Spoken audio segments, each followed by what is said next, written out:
শুভ সন্ধ্যা। আজকে একটু ভিন্ন স্বাদের গল্প নিয়ে আমি আবারও চলে এসেছি। তবে স্কিপ করো না কিন্তু, আমার পাশে থেকো। আর সাবস্ক্রাইবটা অবশ্যই প্লিজ প্লিজ প্লিজ করে দিও, আমার পাশে থেকো। আর ছোট্ট করে একটা কমেন্ট তো করে দিও। তো চলো, আজকে তোমাদের বেশি সময় নেব না, কারণ সামনেই নববর্ষ, তারপর আবার চৈত্র সেল চলছে, কেনাকাটা তো লেগেই আছে। কাজেই আমার গল্প শুনে বেশি সময় নষ্ট করতে হবে না, ছোট্ট গল্প। তো চলো শুরু করা যাক। গোপাল নিজে একজন গুরুক্ষর।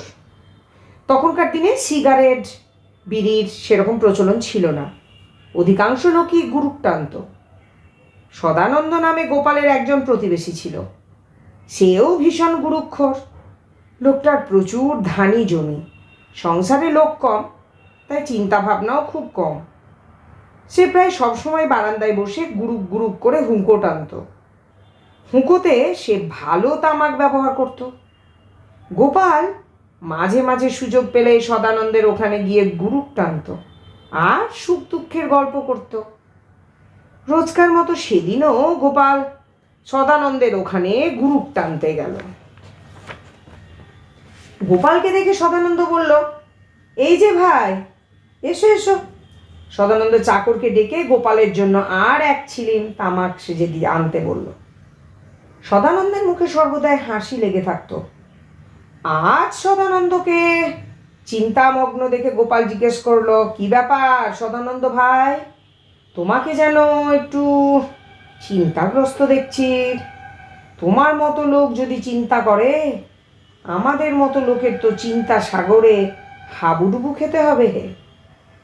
সদানন্দ হাই তুলে বলল, ভাবছি কি আর সাধের।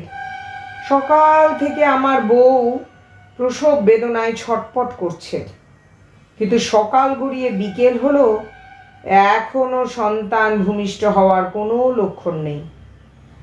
গোপাল বলল, একটা কথা শুনবে? কি বলো? আঁতুর ঘরে এক ছিলিম তামাক সেজে রাখো। আঁতুর ঘরে তামাক সেজে রেখে কি হবে গোপাল? ওখানে তামাক খাবে কে? তুমি কি ঠাট্টা করছো? গোপাল গুরুক টানতে টানতে বলল, ঠাট্টা নয় ভাইয়া, ঠাট্টা নয়।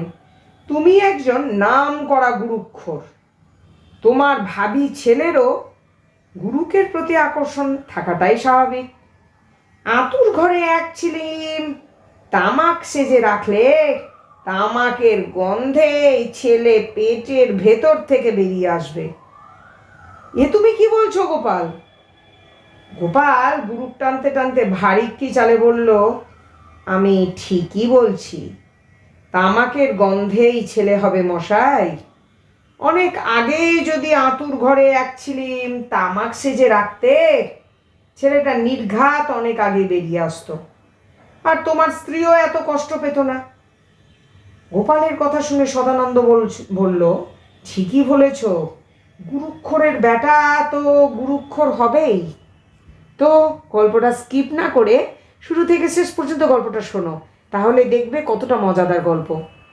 আর লাইক শেয়ার সাবস্ক্রাইব এবং কমেন্টস করতে ভুলো না, কিন্তু আমার পাশে থাকতেই হবেই হবে, দাবিটা করলাম। কিন্তু তোমরাও মজা করো, খুব ভালো থাকো, খুব খুব খুব ভালো থাকো আর সুস্থ থাকো। আগামী দিনে আমি আবারও গল্প নিয়ে হাজির হব। আজকের মতো আসি, নমস্কার।